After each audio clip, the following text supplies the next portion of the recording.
Good morning, reptile entrepreneurs. I am Bill Strand, and I am here with Carolyn LaFramboise from Framschams. Carolyn, Hi welcome to the there. podcast.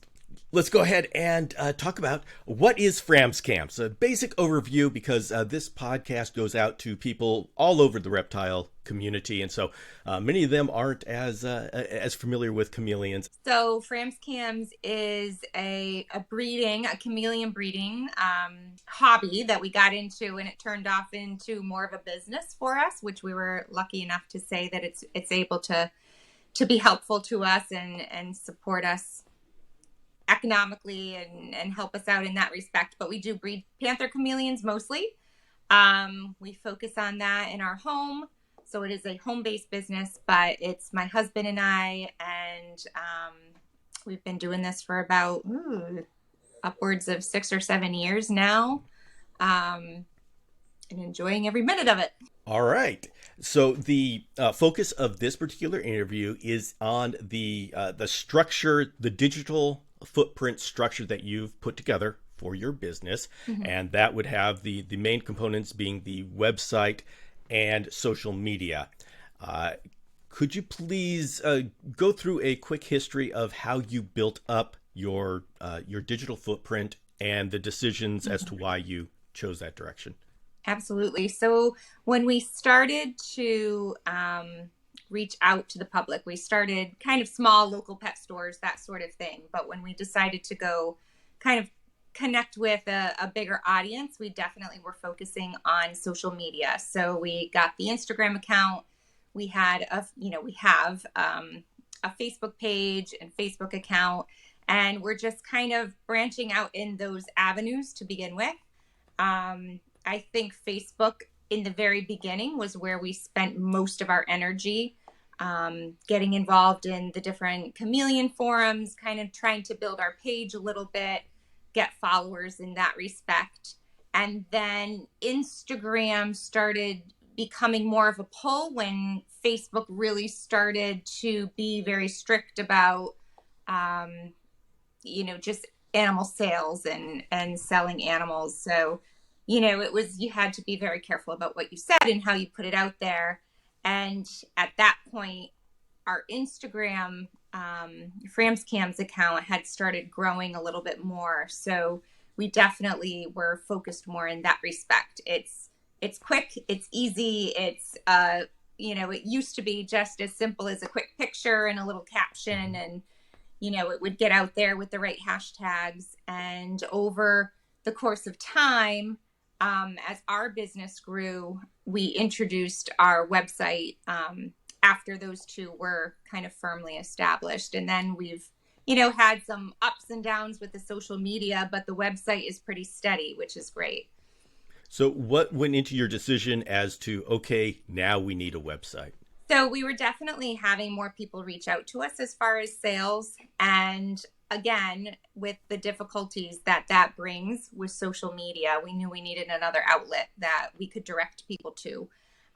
So I started just with a Shopify account and kind of built our website. We did have the help of a website designer in the beginning. And he had he had created something on a different platform, but it was really hard for me being a complete, newbie to all of this, online tech stuff.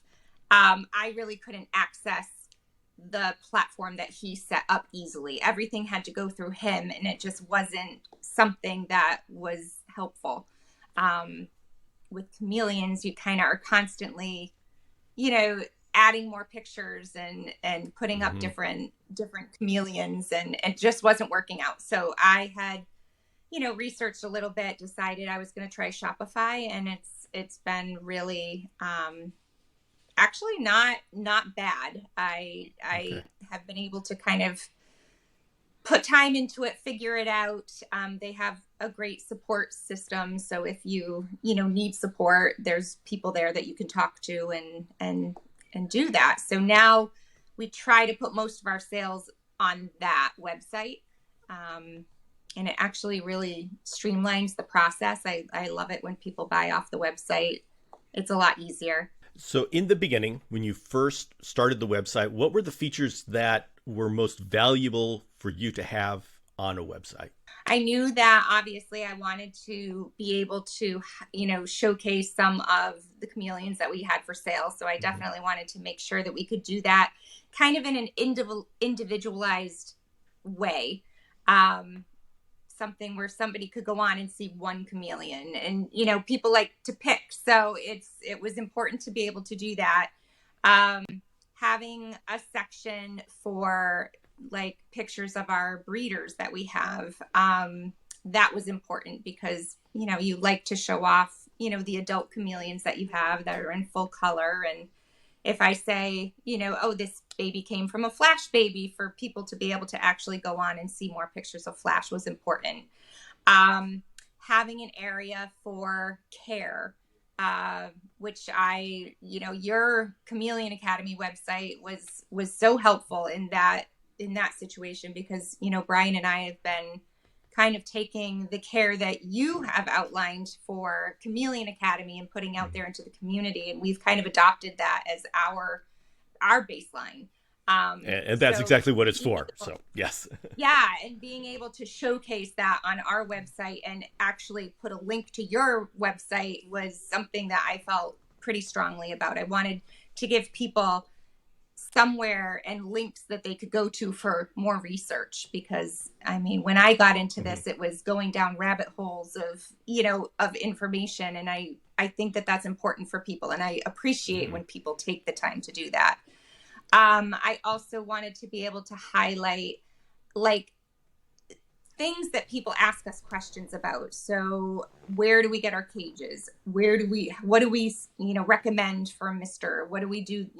Those types of things. So I had created like, an Amazon shopping list, just for people to have an idea of, these are all of the things that we use at Framschams. They work for us.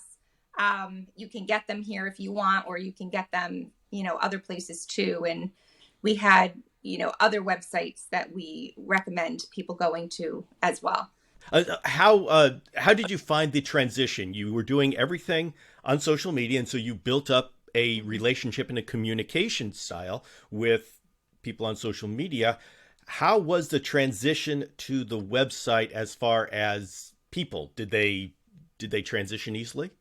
I think for a lot of people, they did.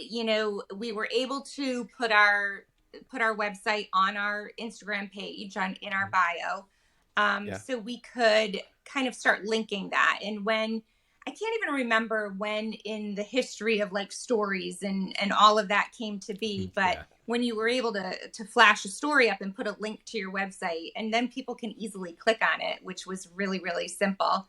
Um, I do think, and there still are a lot of people that just want to make that connection through Messenger. They want that kind of one-on-one, contact, and just to know that we're legit and we know what we're talking Hmm. about. And, so there is still a lot of that. And we do try, for obvious reasons, I'm sure we'll talk more about it as well, but we do try to get people to transition to the website as much as possible. But it wasn't too bad. It did take it was kind of like, if we'd get a sale a week, it would be like, woohoo, like this is Hmm. amazing. And then, as time has gone on and we've done, more and more on the social media and then advertising, we have a lot more visitors per day, and more, conversions from, wherever they are to the Okay. website. So What do you think it did for the perception of your company to have a website? Do you think it had an effect? I do. I definitely think it was a positive effect. I think that, and this is in no means saying like you have to have a website, but I do think that there's a, this worry that you're a scam, or, I mean, we're Hmm. talking about somebody giving money to me and then me sending them something in overnight in the mail. And a lot of times that kind of takes weeks to set up. So there's a lot of trust there.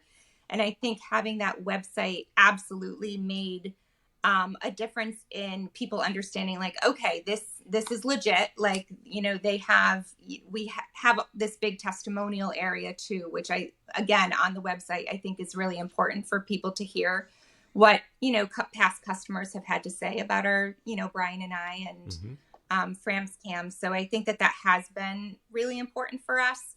I think it just makes that transition easier. When they go onto the website, they can see what we have, but they can also see that, the kind of supports that we have there for them, and people feel more comfortable.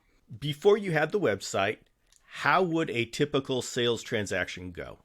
So it was reaching out through like instant message on Facebook or in DMs in Instagram. And, there was just a lot of talking, a lot of picture sharing. And then it was, through a PayPal transaction mostly, or Venmo. And now it's, Mm-hmm. kind of evolved into Cash App and a few others that are convenient for people. But it's really challenging as you're getting busier and busier and busier, the sheer numbers of people that are reaching out there, because for everybody that does buy a chameleon, there are probably 10 to 15 that are not going to buy a chameleon, but they are still looking for that same level of Mm-hmm. communication. And we always want to give that. We always strive to give that. But the website was just another way for us to be like, well, if you're interested in more, you can go to our website and you can check it out. So it kind of took a little bit off of that that personal connection for like every single person that was asking questions, because it does become something that will take over your life. In a good way. I mean, Brian and I really do strive to have great customer service, and I think that that's one thing that sets us apart from there are a lot of people out there that are wonderful. I'm not saying it sets us apart from other people, but I think people are happy when they come to us with the level of communication and willingness that we have to talk to each other. Okay. So now that you have a website and it's matured a number of years, what is Mm-hmm. the purchase experience now from the customer's perspective? Good. I think it's pretty streamlined. There, people can go on and see what we have available. So that is, on me for keeping it up to date. So, it definitely is something that you do need to keep up on. Um, because it's not like I'm selling shirts that I'm selling that same shirt in that same color all of the Mm-hmm. time. It's easy for that to just be like, oh, okay, I have 15 available or I have 20 available. But with chameleons, you definitely want to be individualizing it for each chameleon. And then as they sell, taking them down and putting new chameleons up. So there's a whole level of, work that you have to do with your website on a regular basis. But when a customer comes on, one of the first things they can see are the available chameleons. We wanted that to be very easy. I don't want people to have to be searching all over for that page. And they can click on those chameleons. I usually have, a little blurb about the chameleon. I try to talk a little bit about, what it looks like, what its temperament is with us, even though that absolutely can change. Mm-hmm. It's kind of some links. So with females, like I always have that, disclaimer in there that females need Labans, and, there's another level with females, but it's right out there, very easily seen. I have a link to your website on each chameleon that we sell. And then if they decide to purchase, they can click,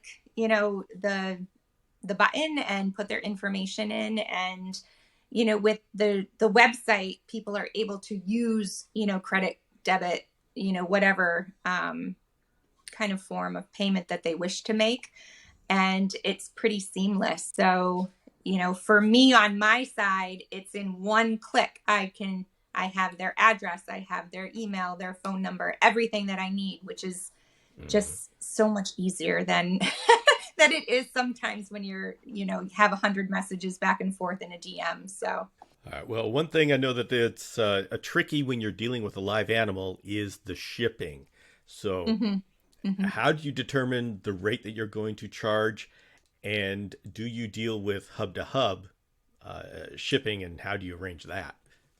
Yeah, so I do have on every chameleon we purchase, our terms and conditions go out, and just some of the background of what people need to know. And one of those things is that we will never ever ship a chameleon until we have made contact with someone and we have absolutely, like, people know where it's going to, what the date is going to be, because we're only I have a lot of people reach out and say, well, can I get this tomorrow? And the answer to that is typically no. We ship. We try to ship once a week, possibly twice a week if we need to, just because we personally drive them to the closest hub near us, so that they're not sitting on a truck. They're not sitting out in, the elements for an entire day. So typically on a Tuesday night, Brian and I will get home from work. We'll pack our chameleons up that are leaving, and then make the half-hour trip to the hub and drop them off 7ish. And then typically they're where they need to be, their final destination, by the next morning, hopefully. But before that even happens, I'm constantly reaching out to people, recommending hub to hub. In temps, like winter temps, it's a must. Like it just has to be hub to hub. Even sometimes in the summer when it's too hot, it definitely needs to be hub to hub. And most of the time people are very, very understanding about that. And obviously they're getting a chameleon because they want a healthy pet, and they want to do what's best for the animal already. So that's never really an issue. Could you give a brief definition of what hub to hub means? Sure. So we use shipping reptiles. A lot of people are shipping with a FedEx. So when we say a FedEx hub, we're talking about an area, a building that you can go to that they will directly ship the chameleon to. And people can go in, give their name, and they'll pick their chameleon up at that hub. It saves time on the delivery truck. There is no delivery truck, which is really nice, because as much as you want to say, oh, they're going to put it in, the temperature controlled, front seat with them, you just don't know. And sometimes, they're not there by the time that they were guaranteed by. So if they're on that delivery truck, they could be in the back of that truck in the temps for, until 4:00. So it really is definitely the safest option to go to. Yeah, it removes the most risky part of the journey. Yeah, absolutely. And I mean, most often they are at their destination hub before it opens up in the morning, which makes it a lot easier for people that, you're not waiting at your house all day. You're kind of a slave to your home if you're waiting for your cam to come to your home address. So having it be at a hub, at least it's safe. I can either get it first thing, or, if somebody has to work and they don't have any other options, it will be there, when they get out of work. Now, how do you calculate what you're going to charge for the overnight shipping? So Brian and I decided to do just a flat rate. What we have done, I mean, we live up in New England, so it really, I think if we lived in kind of the middle part of the United States, it might be a lot different prices. But because we are kind of on one side of the United States and everything is going, kind of a far distance. I'm in California. I know what you're talking about. Yeah, kind of that average price. So we try to keep it fair. We try to absolutely, I think because we have been doing it for such a long time now, we've actually been able to work with our shipping companies, and we do get discounted prices as well. So we're able to keep that price down a little bit. Okay. But in the Shopify website that you have a set price.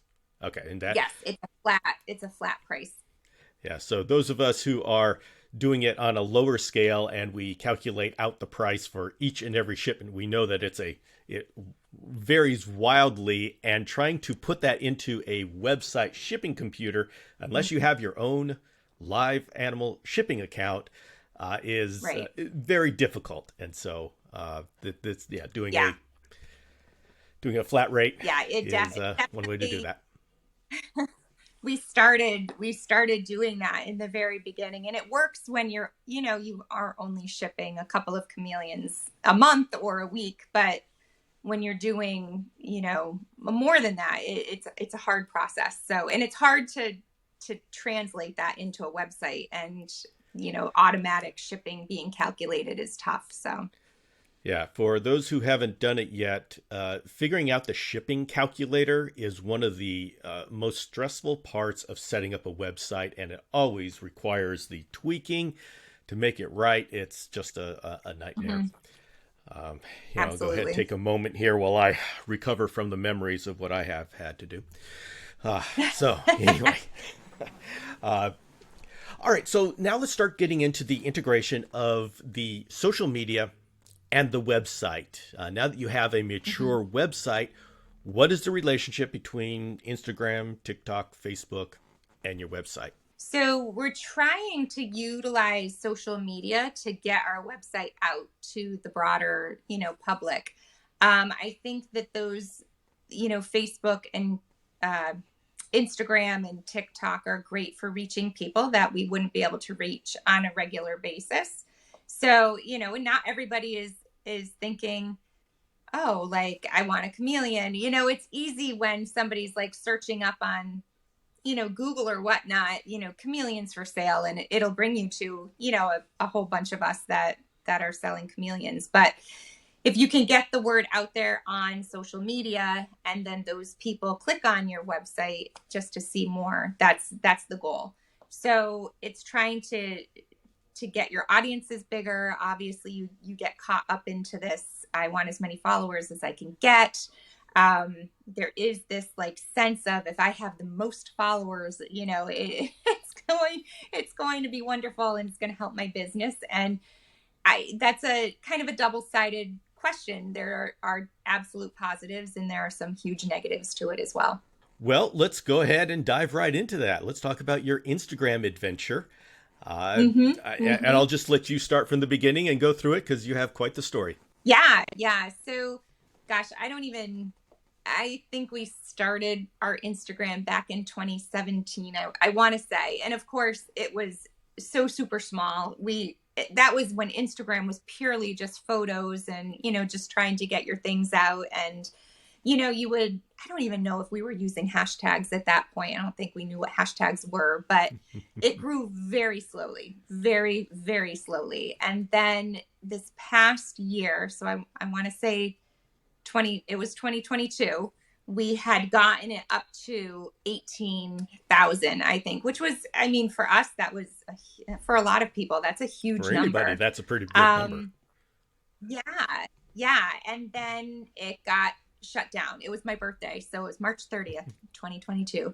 As I was blowing the candles out of my cake, and Brian was on, he's like, something's wrong. And it just sent us into this tailspin of it's absolute panic when you feel like, I can't get in, my passwords aren't working. What the heck is going on? Because we had absolutely no, like, we had no idea why it was happening, what was happening. And so for weeks we were trying to contact Instagram, trying to, click on their support, click on anything that we could. We're reaching out to, you know, reptile influencers that we know, like, can you help? And people were so great to us, but it just wasn't going to work. Like, there was nothing that we could do. So we started a new account. You have to rename it, so you reuse the name. So we had to use, I think it was Framschams underscore chameleon breeders at that point. And we slowly spend, time trying to work it back up. And there's this sense of, like, when I'm at 18, starting back from zero is Mm-hmm. defeating. And you go through these cycles of, I'm done, like, I can't do this again, I don't want to do this again, to okay, let's, we've got to get the reels were starting to become big at that point. So we were like, we've got to get a reel every day. We've got to, keep going, keep going, keep going. And I would say probably about 4 months into that, we had a reel go. And I can't even remember which one it was, but when you had, and this, Bill, because you've had this happen to you, when you have a reel and it goes viral for you. Was it the It praying might not, mantis one? yeah, I think it was. I think The, it the probably praying was. mantis is And hatching. again, yes, and it was praying mantises hatching, which is amazing. And I absolutely still love that video, but it has nothing to do with chameleons. Yeah. So, you get all of these followers and the followers are just going and going and going. And you're like, oh my goodness, this is awesome. But you're also realizing that it's not transferring into our business at all. So there's this level of, you feel great because you're getting more followers and at least you look legitimate again. When you see your follower count and people see, in March that we had 18K, okay, they must be, a good company. They're legitimate. They've got 18,000 followers. That's awesome. Then it goes back down to 0 and it's like, you feel like, oh, Framschams, who are they? Like, I don't know, even though it's like, oh, wow, you just get caught up in that follower count and it's a vicious circle. But so anyway, videos start going viral. And then once you have one, it definitely is more, realistic that it's going to happen again, or at least you're getting more views on a lot of the other things that you put up. So we shot from basically nothing in March to, I don't even know when it was, November maybe. We were at 62,000, and it was like this whirlwind of anything we put up, like people are watching and it's kind of taking off, and this is amazing. But with that, you get a lot of people that are probably bots. You get a lot of people from all over the world. You get a lot of people that just are not in the chameleon community.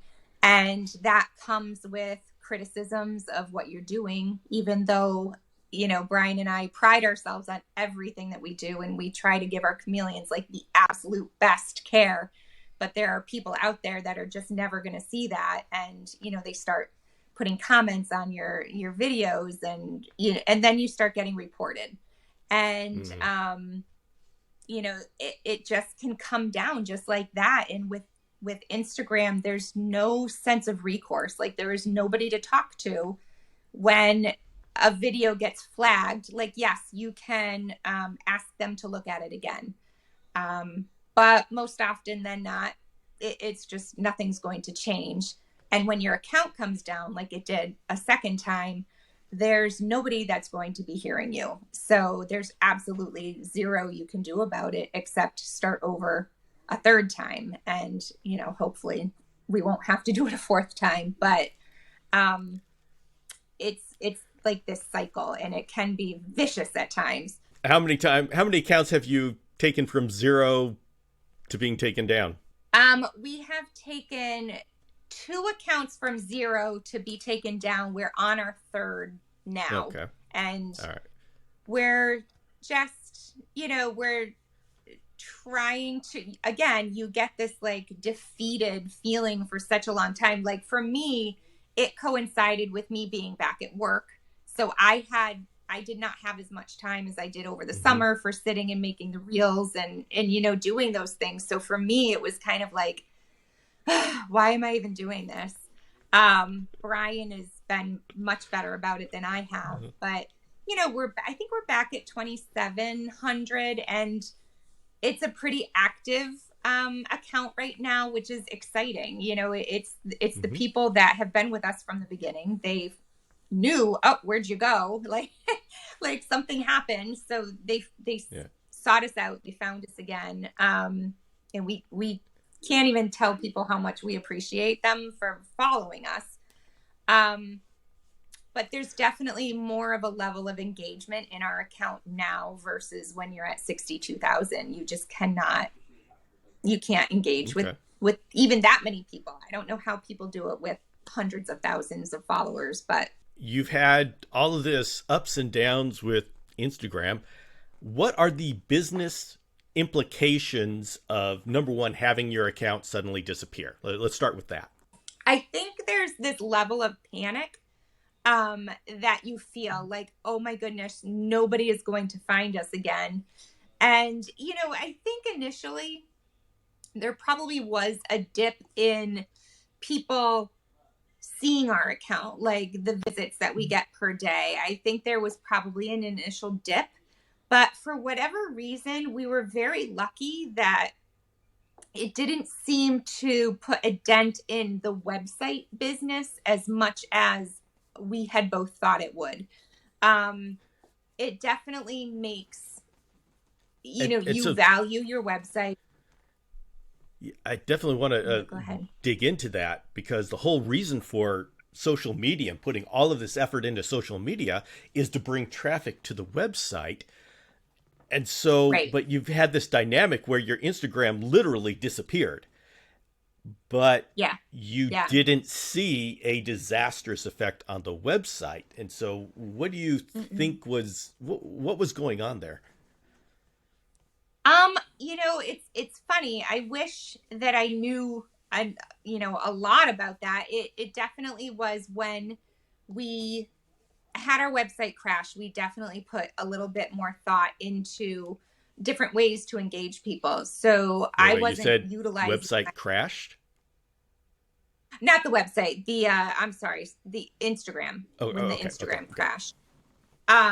We had to think more about how to engage people through our website. Hmm. So I wasn't utilizing before the email marketing as much as I should have been. So that became more of a priority for myself, is just getting emails out, connecting with the people that had signed up.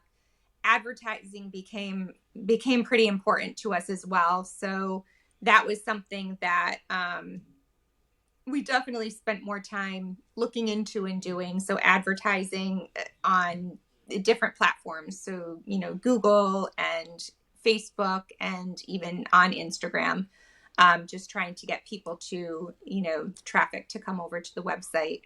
Um, Luckily enough, though, I think at that point, our name has been out there for some time. So what I think was happening too is that when people get on and either, whatever platform they might be on, and they're asking for recommendations, I think we do tend to be one of those people that are recommended by somebody at some point. Hmm. So, I think it helped that we have some history and that we have been in this for a certain amount of time. That our name is one of those, businesses that people will recommend.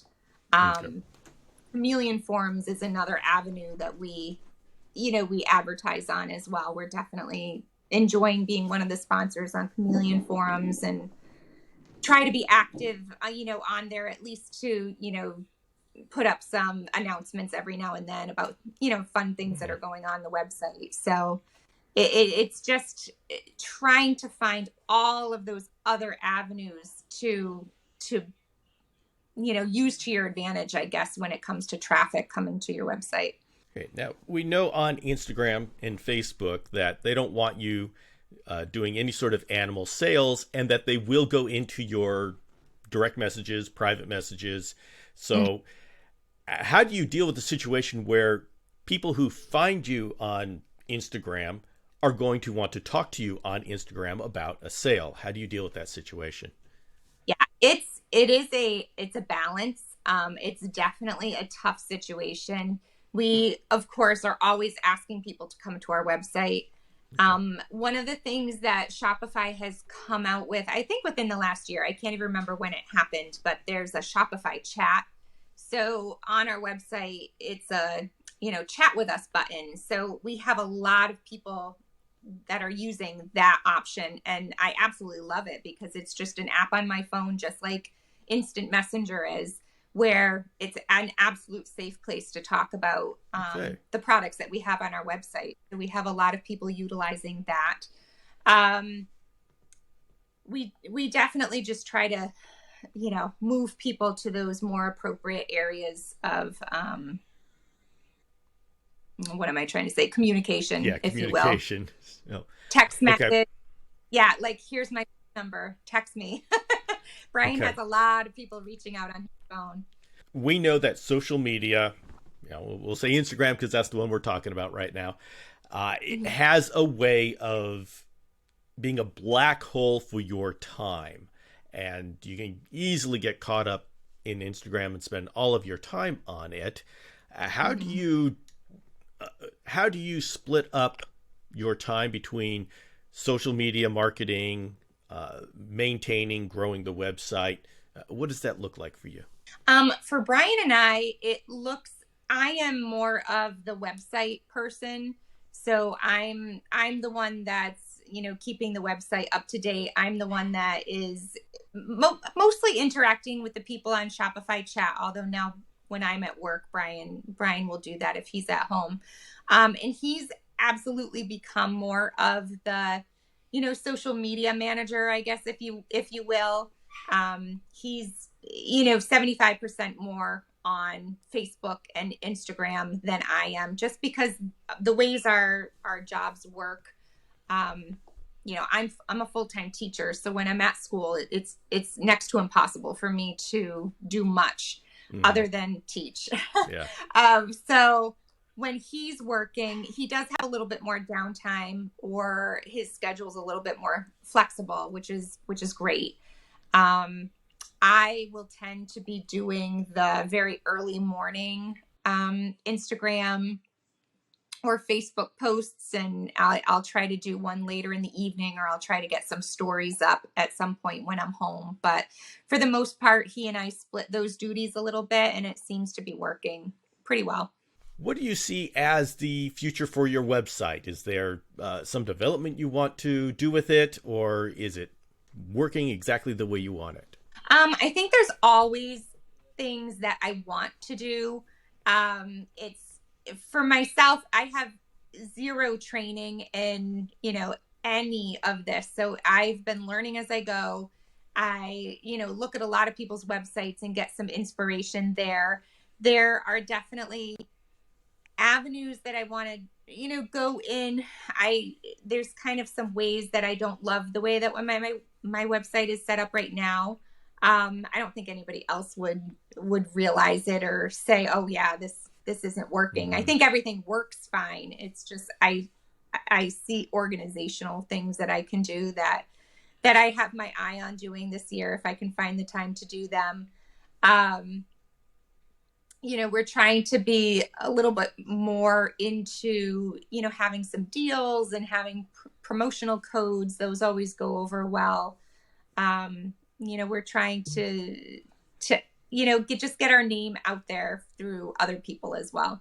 All right. So let's say we have somebody who's starting out, they want to be a breeder, and they're looking at the website, Hmm. social media, all this kind of stuff. If you were to do it all over again, you were starting out at the beginning like they are, what kind of advice would you Hmm. give to as for when to start a website, how to start a website, and how to integrate with Hmm. social media? I think one of the main things that I would say is really telling people not to start too quickly.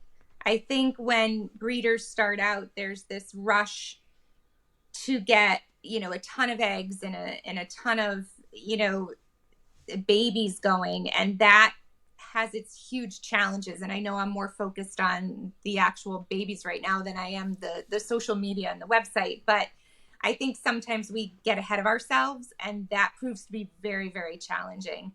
um, I would definitely say get social media started, get your name out there.